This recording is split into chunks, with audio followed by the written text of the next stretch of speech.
Welcome to Construction Genius. My guest today is Patrick Nelson.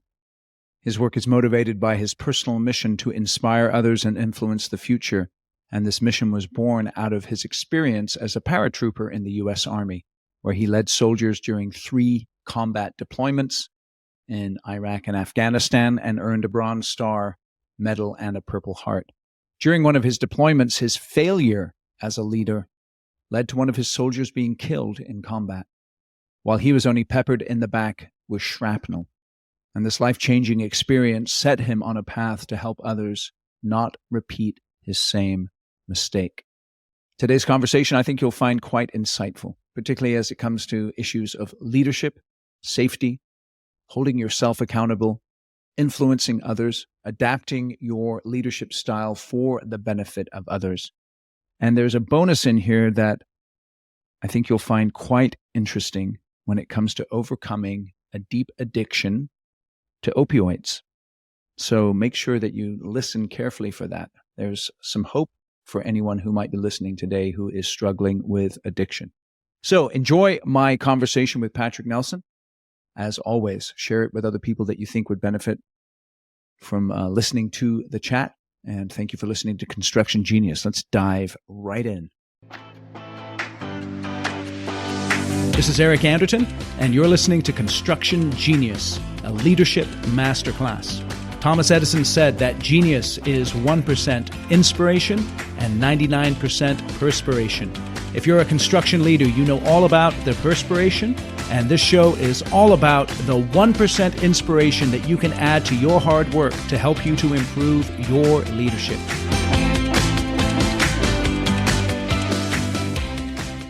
Patrick, welcome to Construction Genius. Thanks, Eric. Great to be here.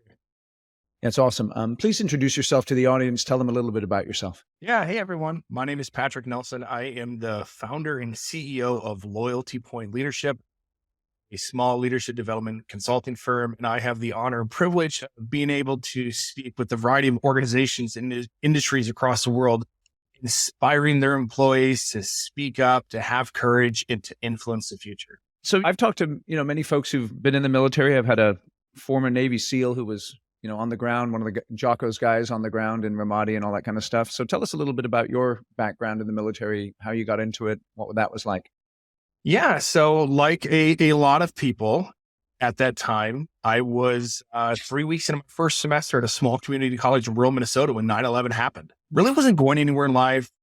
I had a pretty tough childhood, for just lack of a much better description. Growing up, saw drugs in the house. My mom got arrested when I was in 6th grade, coming out of school, right in front of my entire school.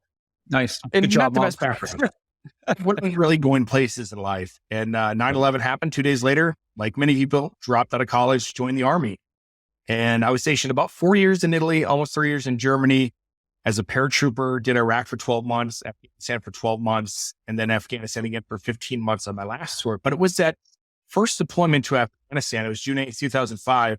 I was operating out of a small forward operating base, the Pakistani border.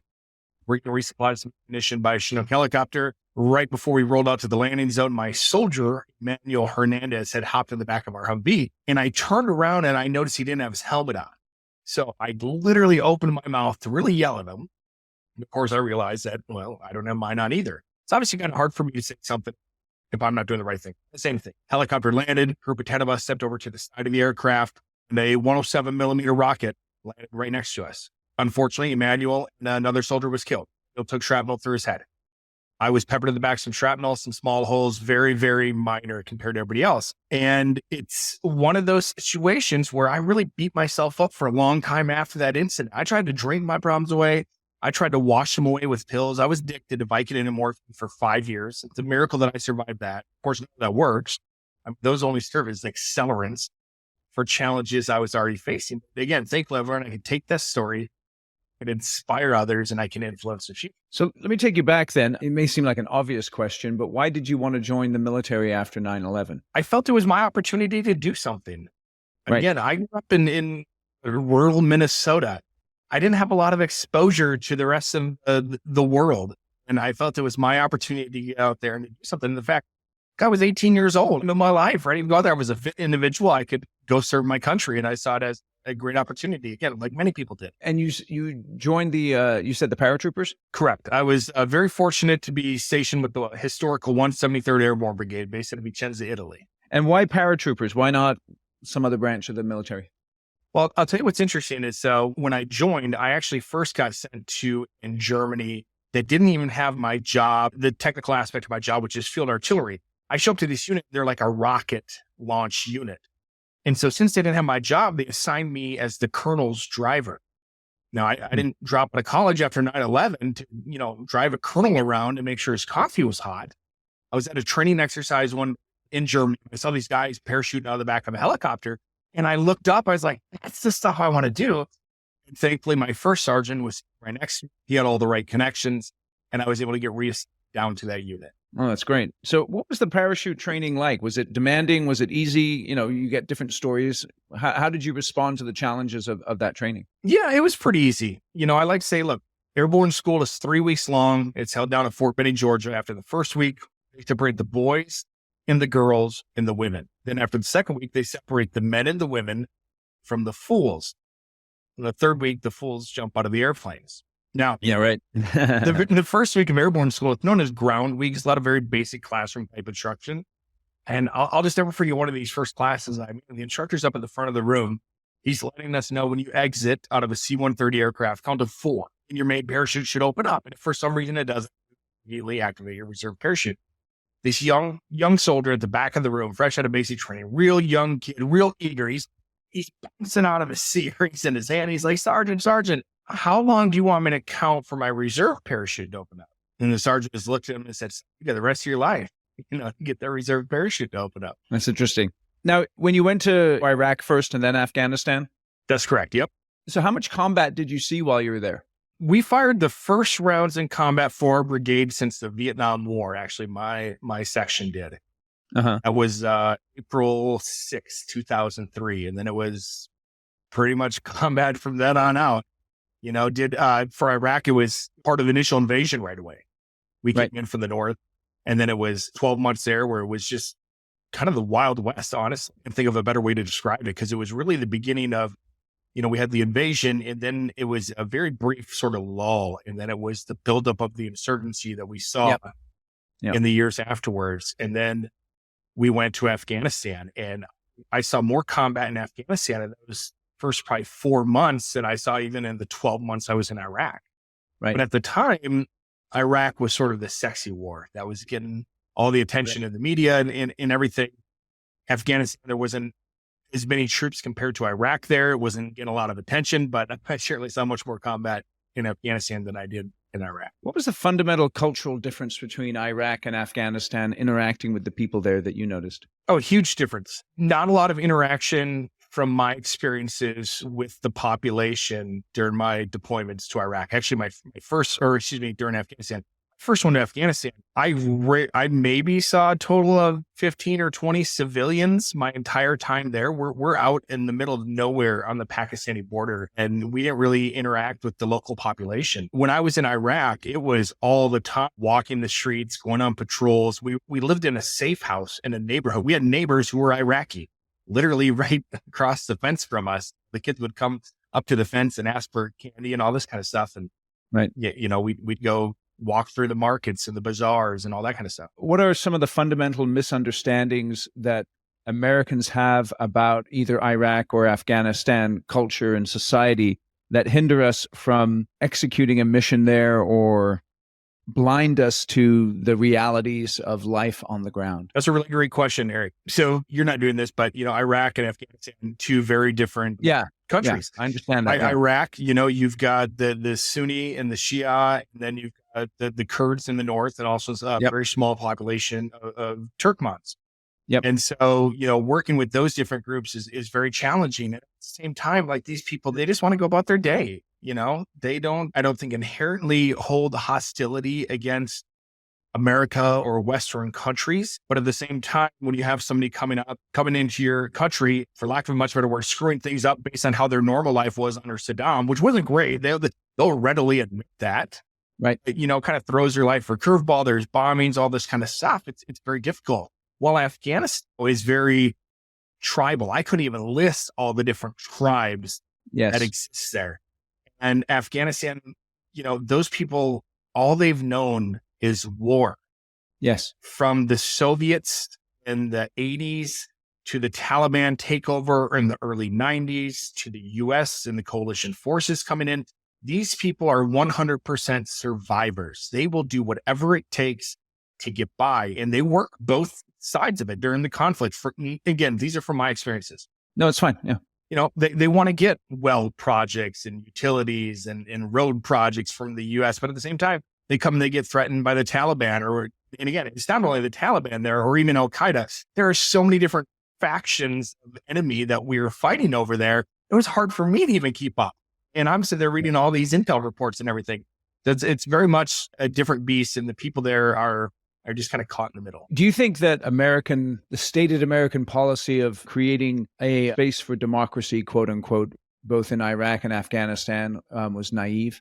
Yeah, I definitely think it was. Those countries, we tried hard. You look at the investment that we made, not only in the amount of dollars, but also the blood and the sweat equity and the sacrifices that were made. And still these countries are still having very difficult times. It's just not how their people want to be governed. Yeah. And I think they want some aspects of democracy, but they don't need to look just like the United States does. And unfortunately, our government has had a history of trying to force that upon people. Yeah. Well, at the same time, too, I look at the reasons that we went into each country, which again, very different reasons. I don't regret anything that I've done. Right. We did a lot of good. We helped a lot of people, but especially with Afghanistan, eventually you got to draw the line somewhere. And it was ugly. It wasn't great. In hindsight, things are always 2020 and we could have done it much better, much differently, but it was time for us to leave. Isn't it interesting, though, because you think about, the British experience there when they had an empire, you think about the Russian experience, you think about the American experience. And, it's interesting how these quote unquote sophisticated empires go into these countries thinking that they're going to succeed. And they come up against the reality on the ground and they keep repeating the same mistakes over and over again. What do you think it is in human nature that leads us to repeat the same mistakes over and over again? Well, I think there was an attempt made by the United States to learn from the mistakes, the Soviets and even way back, like you said, the British. I remember having to read a book called The Bear Went Over the Mountain. It was a book by a former Soviet general about the experience in Afghanistan. We had to read it before we went there. So there were attempts to learn from those mistakes, but I think a lot of it is, people being a little bit naive that our way is better and our way will work here because we're different than them. And when in the end, you get the same result. Yeah, it's interesting, isn't it? It is. It's interesting. Very interesting. So if you were giving advice to the political and military leadership of the United States in retrospect, how should we have prosecuted our intentions or our purposes in Iraq and Afghanistan if we were to do it all over again? Well, in Iraq, obviously, we look back at the situation that was there with the inspectors coming in. Does Saddam have a nuclear, biological, chemical? There was a lot of false intelligence that was put out there. At the same time, too, I think they tried a lot of diplomatic channels and they weren't getting anywhere. And I think a lot of it was just, Saddam Hussein was a dictator and how he ruled the country. And it's like, if you would have just listened, and how much, if you would have just let us in and let us do the thing. But unfortunately, egos get in the way on both sides. And I think we saw that on both sides. You think back to the first Gulf War and President Bush's father, being in command at that time, and then his son coming up. And again, when I went into Iraq, we came in through the north. The Kurds were lining the streets waving homemade American flag signs for us, right? Throwing flowers at us. Absolutely loved us. It was like, liberating Paris, it felt like. And you felt like, wow, we're doing something really, really good here. But at the same time, obviously, as it drug on, we got stuck into this quagmire. And we just kind of really dug our heels in and tried to invest all this money. And it didn't work out. The States can't be global policemen or women for the entire world. There's travesties going on in every single country. People maybe much smarter than me. That's their job to kind of pick and choose some of those battles. And it's very easy to Monday morning quarterback a lot of that, in hindsight. And I'm glad that I don't have to make those decisions. Afghanistan, 9/11, harboring Osama. Yeah, we had to go do something. Obviously, he retreated. You're fighting Al-Qaeda. You're fighting Taliban, who's the government there. Very different animal. I'm glad that I went to Afghanistan. I know we went there for the right reasons. Yeah. again, it's a very corrupt country by nature. That's how they operate. And all the fraud, the waste and abuse of the billions and even $trillion that was spent and invested in that country. It's very sad to see. There's a lot of great people in those countries, and a lot of them have come to the United States that I've been fortunate to help, some of my former interpreters. And it's some of the most rewarding work that I've done is seeing them flourish here in the United States. Yeah, it's interesting because in my neighborhood, and I mean literally in my neighborhood, right across the street, there's a whole bunch of Afghan immigrants. They hang out at the park all the time. And it's just interesting to see them come over here. And like you said, it's good if they have an opportunity to flourish. Yeah, absolutely. It's funny you mentioned the park. My new book, Frontline Leadership, How to Eliminate Complacency, Build All Engagement. I share a story of meeting a former Afghan commando at our local park. Going up there, I noticed the Afghan flag on the back of the car, which I'm familiar with the Afghan flag. And I go up and I start talking to this guy, and actually it was his 12-year-old son that was interpreting for us. But I share that story in my book, and just sort of the conversation and friendship that him and we donated a bunch of clothes to his family, we provided them with some funding and all that kind of stuff. And then they, of course, like Afghans are their hospitality is second to none. Brings us feast food over to our house. And just a great experience for our daughters to be able to, sort of see that other side of different cultures and diversity across the world. Yeah, it's a trip though, because one thing I like about the Afghans in our neighborhood is that they love the park, so they're hanging out there all the time. Absolutely. And as Americans, we tend to be a little more isolationist, kind of sit in our houses, right? But they're like, nah, let's go hang out at the park. Yeah, absolutely. They love the sense of community and being able to gather. Yep. It's interesting though. One more point on this. I know we're kind of off topic, but it's fine. You mentioned tribalism in Afghanistan, which, I'm at least superficially familiar with, but it's interesting how you mentioned the second Bush president. And so that idea of tribalism just popped right into my head, right? Because, his dad was the president, and, who knows what kind of motivations he had to accomplish something in Iraq, either to emulate his father or to finish what his father started, stuff like that. You know what I'm saying? Yeah, I definitely think it was trying to finish, from my opinion, what his father had started. Absolutely. So let's go. You mentioned this idea of ego, right? And, construction is an industry where egos, I wouldn't say rampant, but they're often prevalent. What is the relationship between ego and a safety culture? Yeah, definitely a big relationship between them. Look, we look at the construction industry. There's a lot of alpha males out there. Yeah, we know that. There's been a lot of progress made. Females in construction, some pretty amazing things. There's a lot of great groups and associations and really beating the drum and bringing more awareness to it. But there's a lot of alpha males out there, and there's a lot of pride. And sometimes a lot of it is due to that legacy mindset that people had when they, pardon my language, but they broke out in the shit and get days of the construction industry where things were different. Yep. We didn't have, there weren't men or women around on the jobs. PP, what's that? We don't care about that. What's this, the jobs thing? No, that doesn't work here. We got to get the job done. Yep. So there's some of that legacy mentality that's been brought forward. We're seeing the younger generation come in. We've seen a lot of great organizations that have started to shift and really invest in their cultural development while still maintaining, industry leading results and being really safe. The one thing that I've seen from the individual level is it's the pride factor. People don't like being called out that they're doing something wrong, right? It's just in it. Human thing. We don't like speaking up for fear if we might be wrong. I preach a lot of times about the job and stop work authority and the concepts around that. And, I talk about the misconceptions around it. One of the big misconceptions is like people hear the word stop the job or stop work authority. They think, well, I'm pushing the big red. I'm shutting that entire project down. We're bringing everybody together for 5 hours and we're going to talk about this thing till we're blue in the face. I mean, stopping, very rarely is that the case. Stopping the job could just be you and your buddy taking a step back. Like, so you're going to drive over here and then I'm going to lift this up here and okay, good. We're on the same page. Let's get back to work. That was 97. Right. The other misconception is people think they're going to get in trouble if they slow things down. It's because there's so much pressure to be able to perform and deadlines that are being met. I've sat through a lot of toolbox safety talks. Says nobody has ever said whatever you do today, you can't slow down. Right. Everybody always says safety first, slow down if you need to. Everybody here can stop the job. But what happened? Foreman, that project manager, they turn around also and they get on their phone. They're like, we just got to get this done. And they're walking so fast and like their behaviors and their words just don't have that alignment. It's sort of this mixed signal that gets sent to people. We say all the right words, we brief all the right words to people, but all of our other actions don't really have that alignment. You spoke earlier about the courage to speak up. Why is it that people lack that courage, or what is it about the environment or their own inner game that causes them to see something and not say something? Yeah, I think it's a variety of factors. And obviously, the culture of the organization is a big one. We think about how are people being treated when they do have the courage to speak up. If we got somebody out there that's going to sit there and holler at that new employee because they spoke up, they had a question, we think that employee's going to speak up again next time? I bet they're a lot less likely.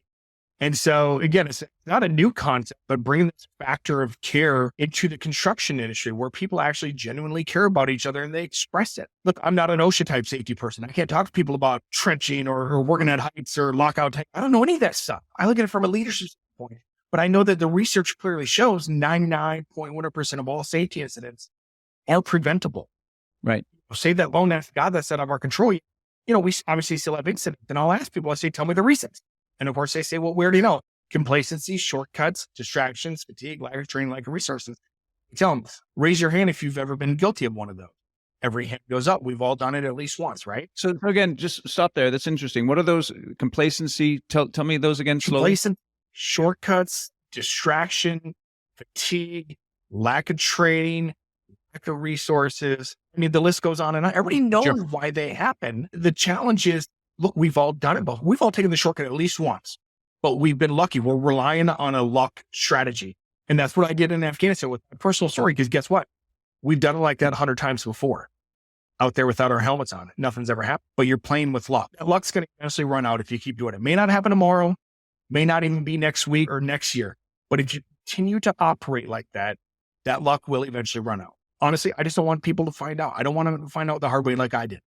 So my goal is just to share my message to inspire people. Also providing very practical tips to people. I focus around sort of two main pillars of the ideas of service-based leadership, forward-looking accountability. Now, service-based leadership is just, being able to meet the needs of others. And I don't sit there and spout a bunch of theory and principles of things. I actually give all these real-world stories. And I talk service-based leadership. I always talk about my former platoon leader on my first deployment to Afghanistan, Lieutenant by the name of John Post. That time, he's just a few years out of West Point, fresh out of college. That time, I'm 22. I'm already newly promoted sergeant. I got 12 months fighting in Iraq under my belt. Well, with that guy lacked an experience, he more than made up for his leadership behaviors because he's the type of guy that could sit you down, tell you the 12 different ways you sucked at life, but you leave the conversation with a smile on your face. It's just, you knew that guy cared about you. So let me ask you about that. How did he actually communicate that? Because many of us, I think some of us struggle it's not that we don't care, but we come across as appearing not to care in the way that we communicate. So how did this officer communicate to you that he cared while giving you some straightforward feedback? He told us. He actually went and told us that he cared about it. Look, he built these authentic relationships. He got to know his soldiers on a very personal level. And I tell people, all the research and the data clearly shows the more that you know somebody, the more likely you are to watch out for them, to have their back, and to make sure that they're safe. The research is very clear on that. And I tell people in the construction industry, I'm not saying you have to be best friends and have a sleepover on the weekend together, but there's value in developing those relationships, because when you have those relationships, it makes it a lot easier to be able to speak up to somebody and to say something. And the other idea around that, around the idea of making safety personal, is I created something called a safety stump speech, a brief yet powerful story on why safety matters to you. Now, telling stories in safety isn't anything new by any stretch of the imagination. But what I found, I go to organizations and I get one or two people I love telling my story. And that person gets up there and they're talking for 12 minutes, spinning their tires, talking themselves in circles. They haven't gotten to the point yet. Right. And everybody is mentally checked out. Yeah. So I created this very easy template for people to share their message in a very brief yet personal way. So one of the first things I did in 2017, I did a lot of leadership development training with Marathon Oil. 2017, extremely bad year safety-wise for it. January 2018, their CEO gathers leaders from all over the field, brings them down to their corporate tower in Houston, basically saying, look, guys, we're going to put our heads together and figure this thing out, because what we're doing now isn't working. They asked me to facilitate the seminar. And I just watched as his Fortune 500 CEO got up and the guy started talking about safety. And he just towed the company line and say what's expected of him because it sounds good and he's the CEO. That guy got up there and he started crying. And he told some very personal stories. And I watched how everybody in that audience responded to that. And so it made me think of actually my last deployment to Afghanistan. I was a squad leader leading combat missions. Prior to every mission, I used to have to give a pre-combat, briefing, much like your, our tailgates, our toolbox, our JSAs, that type of stuff. talk about what we're going to do for the day. And I faced challenges that people face in the civilian world. My soldiers were more concerned with trying to find a pen that would work than they were listening to what I had to say, because they're hearing the same message every single day, stucking them into complacency. So I got to get a little creative, think outside the box. So one thing I do, and I know we got some people in the civilian world doing it, I started having one of my soldiers lead that briefing. I'd let them know the day before, I'd sit down, I'd help them prepare. And the next day I'd stand right next to them, throw them a lifeline in case he needed help. The other thing I do, went through my little checklist that they gave me. I tell a short personal story around one of those topics that my soldiers could relate with. And so out of that December at Marathon Oil, we created a 3-hour safety leadership workshop, unlike anything their organization had ever done safety-wise. All their previous safety training focused on the technical aspects. Here's how you wear your harness. Here's how you fill out this form. This brought the relevant discussions, out of your seat exercises, and equipped every member with that safety stump speech.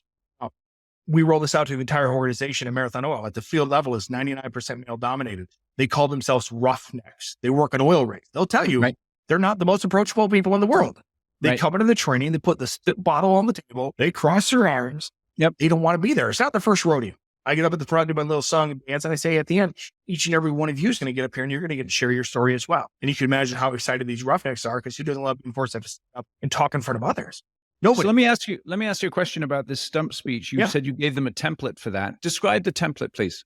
Yeah, it's a 3-part template. The first part is your view on safety, your belief on safety. It's usually one sentence. When it comes to safety, my view is we can mitigate a lot of risks if we wear a proper PPE. Second part is your personal story or connection to safety. You want to pull on the same thread throughout. So I started out talking about PPE. I share a short personal story around PPE. And then the third part is wrapping up by sharing what your commitment is going forward. My commitment to you guys is that I'm going to make sure you have all the piece of PPE that you need. You know how to wear it, that it fits you. And I want you to hold me accountable to that. So it's a 3-part template. The most powerful speeches I heard were 45 seconds to a minute and a half long. They're brief and they're personal, where people can share them at the tailgates and the toolbox. People in these workshops are able to write them out, and it's amazing. Again, I tell you, I tell the guys, you're going to get up here and share your story, and you can see how excited they are. They're just shooting daggers out of their eyes. And by the end, every single one of these workshops, and I'm not exaggerating, we get guys arguing with each other about who is going to go next, who is going to get up and speak next. So let me ask you then, with that safety stump speech, is that something that one person would give at the beginning of a safety meeting? Yep. At the beginning of a safety meeting, a little gathering of people for 5 minutes. Absolutely. That's the point of it. It's not this big formal campaign speech or anything like that.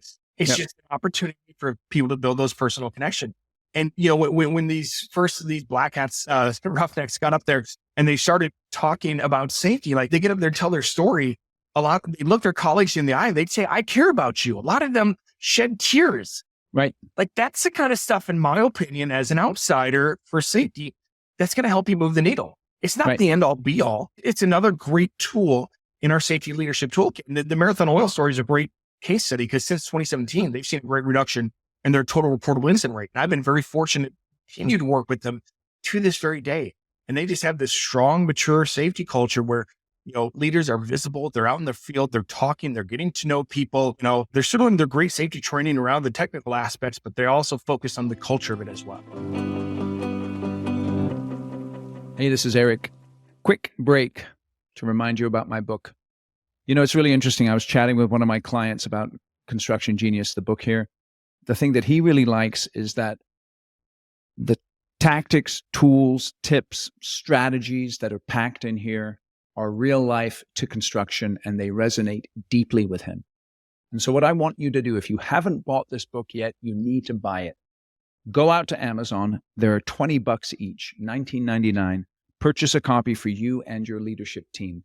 If you purchase more than 10 copies, 10 or more, then shoot me an email and I'll reply, and we can set up a 1-hour question and answers session with some bonus leadership training as a thank you for purchasing 10 of those books. Now, I would normally charge $2,500 to $3,500 an hour for my time. You get it for only $200. That's what 10 books will cost you. So go out to Amazon, get yourself a copy of the book. It's killer, and I know you'll enjoy it. And now let's get back to the interview. Okay, let me ask you about, you said you were on the Vicodin and the morphine. How did you get off that? Not the smart way. I went cold turkey, and obviously it worked out. I'm here now, but going through it was extremely challenging. It was a situation, obviously we know about the opioid epidemic in the construction industry. We've all heard about it. Yeah. It took me about 4 years to even realize I had a problem to think that I was addicted to this. I got out of the military, I had a couple surgeries, some shrapnel in my back, and I just had this pain all of the time. And I accept 100% accountability for the addiction that I had, but the VA certainly made it very easy for me to continue just to get pills. I'd go online, they'd send them right in the mail for me. They made the process very easy. And it took me a while to realize that I actually had a problem. But once I did, that's when I was like, okay, I got to do something here. And I didn't quite know what. I was very high functioning on the outside, but on the inside, I was a mess. I was going down a very bad path in my life. And finally, I decided one time, you know what? I'm going to go cold turkey. I'm not going to get any more pills. I can't even have them. If I need quick, I got to take one. It's been a few hours, whatever. And it was hell.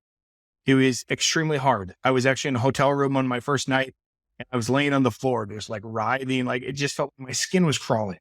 And what I remember worse is the heartburn, like my chest was just fire. And it was an experience that I don't wish on anybody. And I know in hindsight, it's not the smartest way to do it. Why do you say it's not the smartest way? Well, I know that there's a lot of great resources out there now to help you sort of step off opioids that are strong like that. There's a lot of even other medications that sort of help you step down and be monitored to be able to do that. Sure. So what enabled you to get through the hell? Winston Churchill says, if you're going through hell, keep going. So how did you keep going? Honestly, I think you think about the story of my life, growing up, no father figure inside, all the adversity that I faced over my life, I felt like I didn't have another option. I mean, it's very black and white for me. It's like, well, either I keep taking this stuff or I don't. I had goals and ambitions and dreams, and I knew if I was going to be on this stuff, I wasn't going to be able to do it. And it's very black and white for me. It's like, well, you got a choice. You can either stay down or you can keep getting back up. So I decided. How long did it take going cold turkey for your body to adjust? It was about 2.5 days. Now, it wasn't bad at all.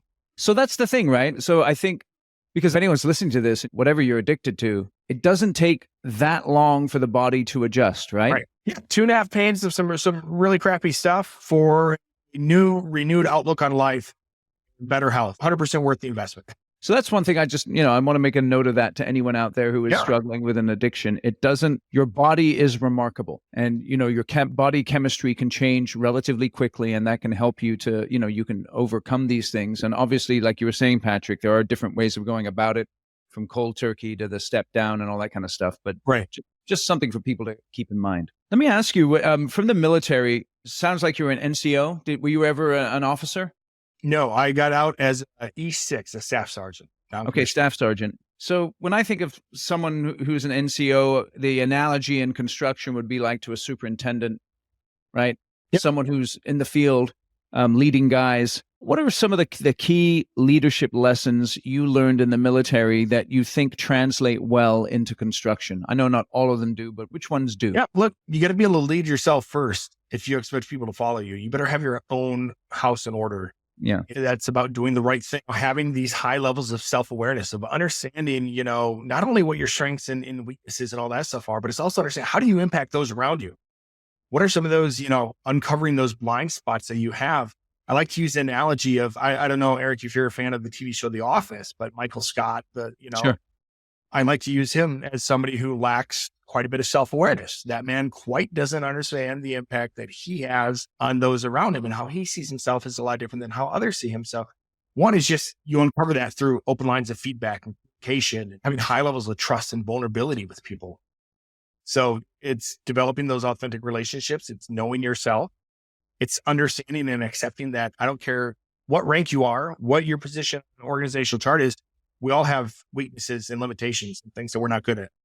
Right. Having awareness around it, accepting those, and investing in having that growth mindset. In the second aspect. Let me just ask you about that, though, about self-awareness. I think many high-functioning leaders struggle with this because what makes them high-functioning and high-performing is a particular aspect of their personality that in some cases rubs other people the wrong way. And what they struggle with is, why do I need to adapt myself to these people when what makes me successful is the very thing that rubs them the wrong way? What would you say to a leader who has that kind of mentality? Yeah, look, that's a challenge that I face in the work that I do. I know that my style, how I approach people, how I come off, is not everybody's cup of tea. And guess what? Not everybody is somebody's cup of tea. There are going to be people that I can go in and I can give a great keynote or lead a great workshop and I get all these rave reviews from people, but you're always going to get one person that's just like, that was the worst of my life. Yeah. Right. There are people like that. You're just not this out. So I think one is accepting that. And two, also understanding, I think a good leader is like, look, what got you to where you're at today? Yeah, that's great, but it may not be what gets you to the next level of where you need to be. And so it's being able to step outside of your own shoes, having that perspective. And look, the military, where I cut my teeth, one of the greatest leadership laboratories in the world, you wear your rank on your uniform every single day. Everybody knows exactly where you are in that hierarchy. Yeah, right. Guess what? You still find leaders at the lowest levels. You're not in charge of anything. I like to tell people, look, you manage things. It might be data, processes, equipment, schedules, but you lead people. We expect leadership out of managers, right? We expect it. We don't always get it. I venture to say, everybody listening right now, at one point in their careers, they've had a manager who they would not consider, but yet I bet they've known people who are not managers, not in charge of anything, who are absolutely leaders. If you could build a perfect leader right now, here's what you'd probably say. They're empathetic, they're good listeners, they're accountable, they're credible, they're motivating. We know what good leadership looks like. None of that is exclusive to being in charge of people. It's not like, well, okay, Eric, now you got promoted. Now I want you to be a good listener. Now I want you to be accountable. Those are things that I firmly believe every single person can build and develop with the right experiences. And so when we manage people, we get compliance. Like they do what we tell them to do because they have to, because we're a position of authority.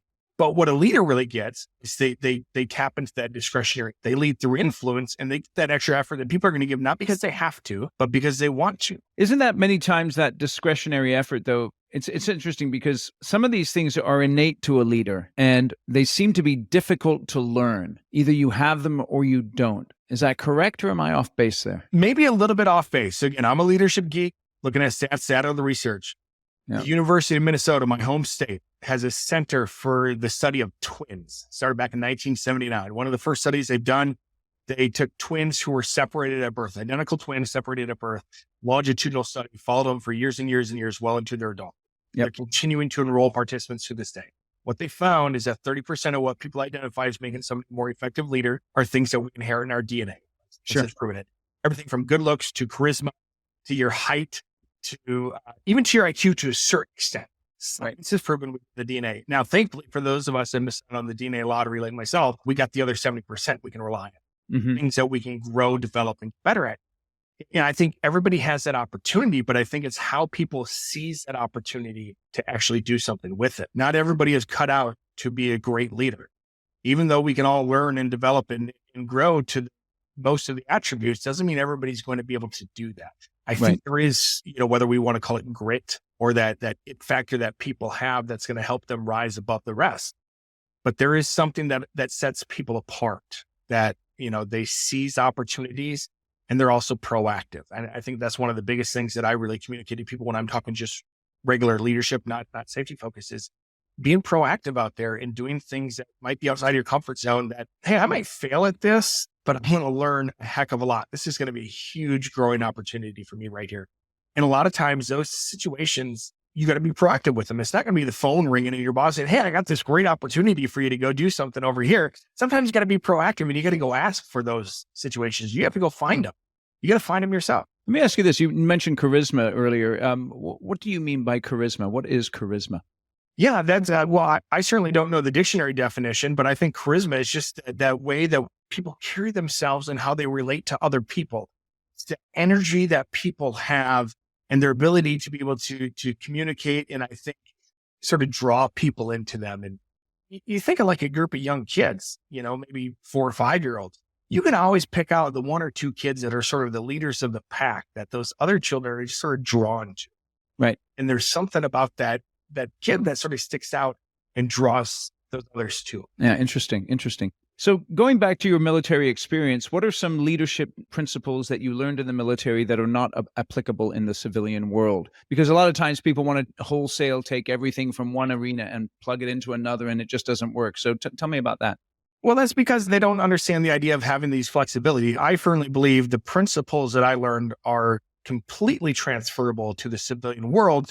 But what people do is they're square peg in the round hole. They're trying to do things exactly the same. A lot of things in the military are pretty black and white. And so it's about having that cognitive flexibility of taking something that we learned and bringing it to the civilian world and say, look, we might have different parameters here, and different constraints of how we get things done.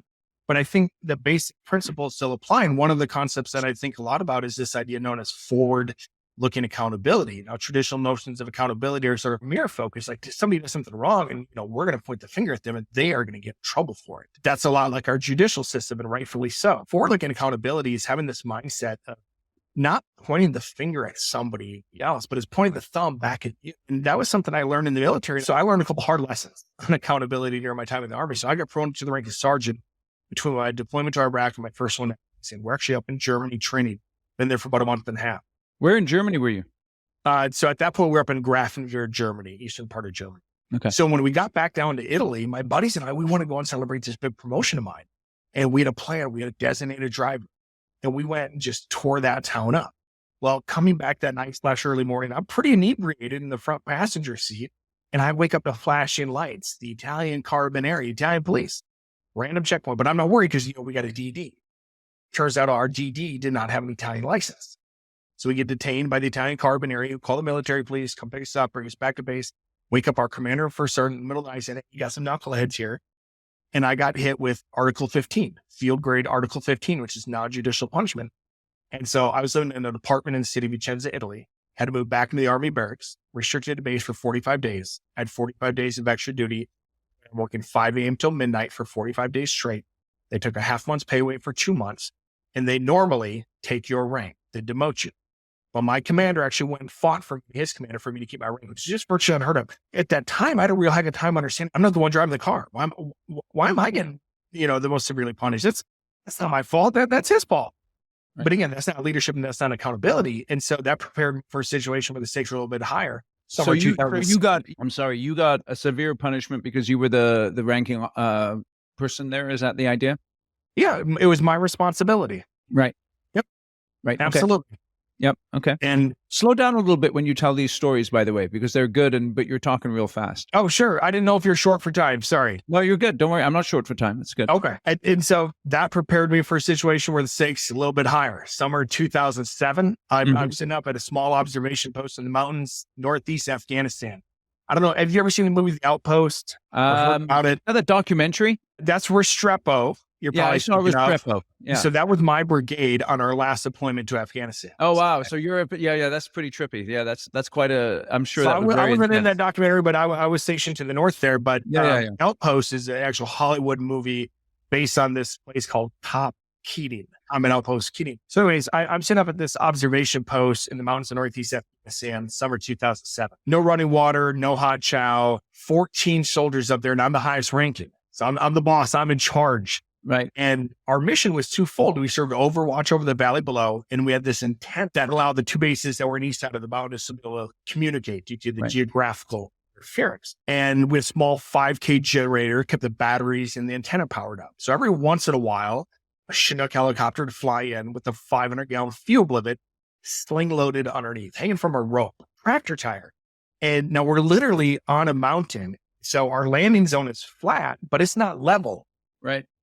And the helicopter would hover overhead, fuel blivets hanging by a rope. It would gently set it down. We'd put a rock in front of it to chalk it off. Right. Helicopter would unhook the rope, fly away, go home. We've done it many times, trained for many times, daytime, nighttime, didn't matter. Except this time, I'm on a radio watch. Everybody took a shift on radio watch. Didn't matter that I'm the highest ranking. It's my turn. I watch as my soldiers go down to this little landing zone. Helicopter hovers overhead. He sets the fuel blivet down. My guys put the rock in front of it to chalk it off. The helicopter unhooks the rope, flies away, goes home. Just as my soldiers are getting ready to hook it up to this John Deere Gator vehicle that we have up there to kind of pull it back up the rest of the mountain, my soldier grabs that rock and yanks it out. 500-gallon fuel blivet starts picking up steam, rolling down that mountain. If you could envision a bouncy ball rolling down a mountain, this was just the 500-gallon version of it happening. Yeah, right. I'm yelling every 4-letter word I know except stop.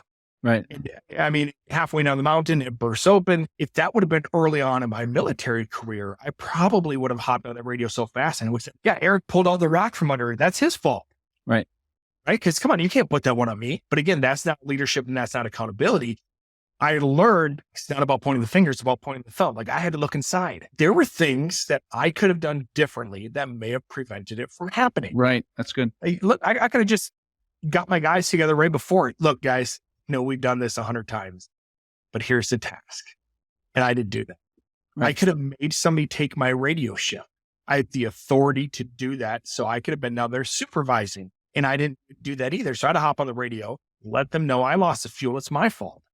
Now they got to fly that helicopter back through that dangerous valley where they shoot RPGs, machine guns at them, risking their lives because I messed up. What I remember most from that day, later in that afternoon, conducting an AAR, after action review, what went right, what went wrong. Yep. And I just watched as every single one of my soldiers stood up and they said, you know what, Chief, if I was standing over here and if I would have said this or put this over here, none of them pointed the finger at Eric. Right. It was one of those, if you have children, one of those like proud parent moments where you're like, yes, you get it. Like you totally understand it. It's not about pointing the finger. A true test of a leader is not only being accountable when things are going right. More importantly, can you be accountable when things go wrong? Yeah, that's interesting. So your willingness to take accountability yourself rubbed off on the people that you led, and they were willing to take accountability also. Yeah, look, Eric, it's human nature. We mirror the behavior of others around us, for better or for worse. Yeah. If I'm not wearing my helmet on that landing zone in Afghanistan on June 2005, how could I expect Emmanuel to do it? Right.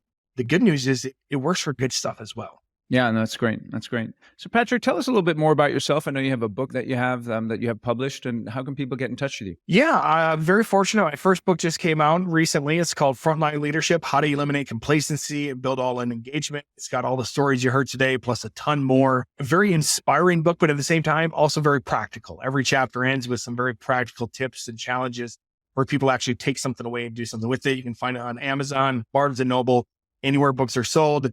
You can check out my website, loyaltypointleadership.com. Find me on LinkedIn Connect. Would love to have conversations with people and continue just to share my message across the world. Excellent. Yeah, and we'll have links in the show notes to all of those things. And Patrick, I really appreciate you coming on, and I do wish you all the best. Thank you for sharing your stories with us. Thank you, Eric. I appreciate it. Thank you for listening to my conversation today with Patrick Nelson. In the show notes are links to his website and also links to his book on Amazon, which is called Frontline Leadership. Please go out and purchase that book. And I know that you'll benefit from that. And again, give Construction Genius a rating or a review wherever you get your podcasts. Thanks for listening.